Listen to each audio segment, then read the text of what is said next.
Hi everyone. Today's topic I was actually thinking about talking about the Devi and how a seeker gets their blockages, while in on the path, you know. So obviously, all of us, whenever we have started our spiritual journey in whichever way, I believe that there's been something a very significant some turning point in your life which comes because of which we start doing looking out for some kind of help, and then we don't find help from uh, the ones that we are looking help from, and then we go on a search. Some people are blessed in their own way that they don't have to go through that cycle of pain and everything else to go towards spirituality. Otherwise, it's very normal that if you're talking about anyone who's spiritual or who is on a path, who is on a seeker's path, is probably somebody who's already gone through that pain and everything, the cycle of pain. So, how it all starts. We have 6 major chakras in the body, right? Starting from Muladhara chakra. Then we have Swadhisthana, and then we have Manipura, and so on and so forth. Just keep going on. And then, so on top completely, so we say 6 because the 7th one is the Sahasrara, and that's supposed to be Samadhi and liberation, which we'll talk about in some other video probably. So these 6 chakras that you have are linked, a lot linked with the Durga Shaptashati that we talk about. So there are 6 asuras that we basically have to encounter in different forms. The first one being Madhu and Ketav. So what are Madhu and Ketav? Who are they? And how is it linked with our life? Madhu and Ketav is nothing but the sweetness and kadwapan that you have. So basically there are 2 emotions altogether. What it is, from the time that we are born, the child knows exactly what he wants and what he doesn't want. In fact, taste is also linked with your intelligence. So, taste. And also what we hear, like sweetness. So, it can be linked with what you're hearing also, as in sweet and sour, the things that we hear. So, beginning with, as a child, children don't have those sense of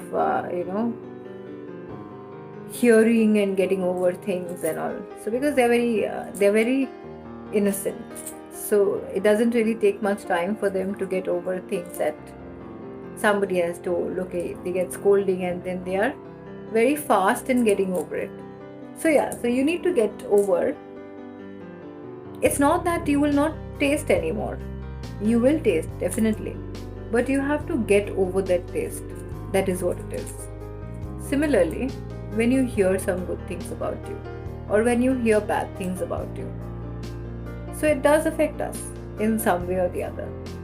The moment you are being able to say thank you if somebody says good things to you, and say thank you when somebody says bad things to you. Not only on their face, there are a lot of people who just say thank you very sarcastically when they are hearing bad things. But I'm not talking about that. I'm talking about the real thank you, in the sense that it doesn't get affected at all. That is when you'll know that you've crossed the first hurdle and you are untouched by taste, as in the taste buds that you have, and what you hear from people, as in good and bad things both. So that is the first hurdle. Then you come to the next hurdle, that is Mahishasur, a bull. Mahishasur is a sign of lust and rage. They are there to knock down any seeker on the path. Once you go beyond taste and sound, then you're tackled by Mahishasur. You cannot kill them, you can just transform them. Now that you have controlled your taste and your hearing, and you have also understood how to harness your energy, because anger is also a massive surge of energy. The next level is Dhumra Lochan. What is Dhumra? Is smoke. And Lochan means eyes, as in sight. Then you need to purify your sight and your eyes, because we are constantly gathering information through our eyes. Then you have to be mindful. Then you need to understand and rise. You have to understand in how you have to rise beyond illusion, and how do I not get distracted. That is the next step for any seeker. No matter how profound you are, no matter how smart you are, regardless of how intellectual you are, you will, if you are a true seeker, you will go through stages of hypnosis. You have to go through it. Now that you have gone beyond taste and hearing, sweetness and sourness, you have you know how to harness your energy. You know your vision is the right one. You know exactly what you want, what you're looking for is the right one. Your view of the world is right. You're at peace. Then you get to the next one, Chandamani. The word Chand in Sanskrit means passion, and Mund means the head. So it's regarded as, you can look at cruelty, you can look at violence, you can look at passion. In head, you also have that intellect, that thought, that conflict within yourself, that whether you're doing the right thing or not. A lot of people, during their, not a lot I would say, but almost every seeker at some point of time always has this feeling that are they doing the right thing, or had they chosen the right path, or are they on the right path? That guilt. You may not be angry anymore, but still you need to channelize the energy somewhere. This is where most preachers stop, because the money, the attention, everything else, the guilt, the choice between the right and the wrong, the thought between whether they have chosen the right ones or not, they stop there and they fizzle out. But if you're actually being able to get over this level, it's a lot. It's very important, the guru that you have. So there was this man who went to this huge ashram, and he wanted a guru. So he spoke to the guru that I am looking for self-realization, and I'm looking for, there are certain things that I'm looking for as an enlightenment. What do you think I should do? So the man told him that you should make me your guru. And then he said, what should I do for that? So he says that you come, stay in the ashram.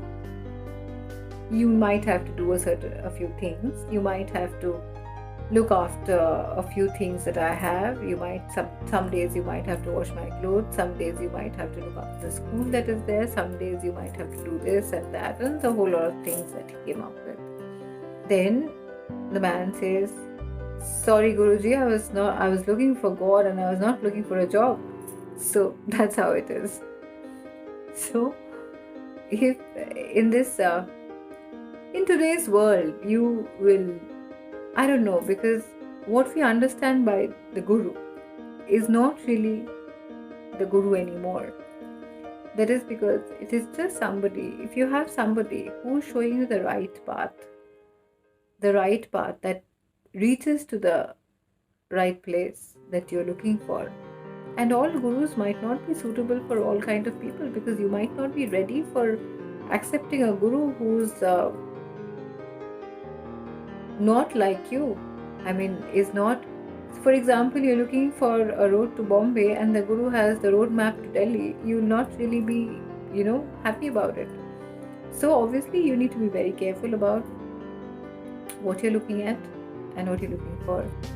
I think the other day also I was talking to someone about this, that if you're actually looking for enlightenment and if you're actually looking for learning and if you're thinking about doing any kind of sadhana, you can't really have a very social setting, and you can't have a very social setting and do a sadhana in that setting. So basically you need to be alone. You absolutely have to be alone. There are two journeys which cannot be done with anyone. One is your path to enlightenment, and the other one is your journey to death. These two things need to be done all by yourself, and unfortunately there is not a single person who can help you with that. A sincere seeker has to go beyond his passions. So once you're done with that, you encounter the most powerful one, Rakta Beej. So what is Rakta Beej? Rakta Beej is nothing but our desires. Rakta Beej had this boon that every drop of blood that he sheds, and there will be many more of Rakta Beej coming out of that, all of them having the same boon and the same power. So desires are somewhat like that. No matter how good or bad your desires are, they still would be desires. One, you complete one, another would have to come out. No matter how many, what you do. And it's very difficult to fight an energy like that, because that's something which is innate. You really can't take out your desires from you. At that moment, you need aggression in form of discipline. There is no good or bad Rakta Beej, and there is no good or bad desires, because desires are desires. They are the quality of a human. So now you are unaffected by sounds, what people tell you. You're unaffected by what you eat. You have harnessed your energy. You know what to see. You have also conquered on your desires and aggression and everything. You've got disciplined, and you're just one step away, and that is Shumbh Nishumbh. Shumbh Nishumbh is nothing but Shubh and Ashubh, pleasant and unpleasant, good, bad, right, wrong, and this goes on. You will always be judging good and bad based on somebody else's criteria, and when you can break that, you will no longer have that guilt, the tremendous weight that you carry on yourself,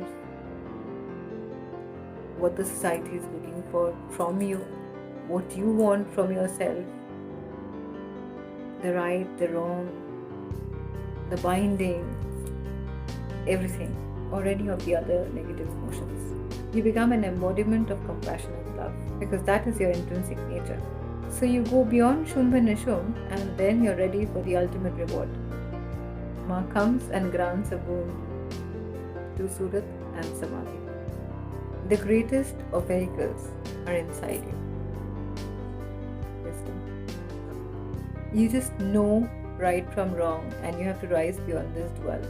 And Samadhi is the oneness. That is the outcome. That is like the Kundalini rising in you. And these asuras are divided in three categories, and they are the knots: Brahma Granthi, Vishnu Granthi, and Rudra Granthi. Knots that will create those thoughts, knots that will sustain those thoughts, and knots that would destroy those thoughts. The Rudra Granthi would give you the power to either destroy them or to fulfill them. It is when you go beyond all these granths is when you experience that oneness. And that is what Durga Saptashati is. The power that we are seeking. It's not power as in power that we say that to achieve everything. Once you be in that state of that oneness, I don't think that you'll require anything else in your life. And I think it's one of the most beautiful moments that you can actually experience that. And it's not time for everyone to go through that, because a lot of people, I get a lot of requests for people who are just looking at some kind of how would I say, some material outcome of this entire thing. Yes, of course, material outcome does happen. It does come from the sadhanas, the meditations, the kundalini rising, the experience, the oneness, and everything. But it takes a while. It does not happen. It depends on you, how you actually master it, how you actually, what your feelings are, how your expression is. And then we get anywhere close to that. That is what it is. And it takes a long time. It takes a long amount of practice. It takes love, it takes affection, it takes dedication, it takes a whole lot of other things which come with a huge package. And that package actually would mean that you'll be losing a lot of people around you. And are you actually prepared for that? Losing your people around you in the sense that is because your friends are not going to be friends anymore, and not too many people will understand you. And there you'll be, without your friends, without your close ones, and without anyone. Mostly. That's the way to sadhana. So, that's it for today. It's a long talk, and I hope you like it. We'll be back with some more information on the Devi for you, because I think that's the way of life, and I think that's what the future holds for us. Spirituality, oneness, peace, we all deserve it. Let's get it for us.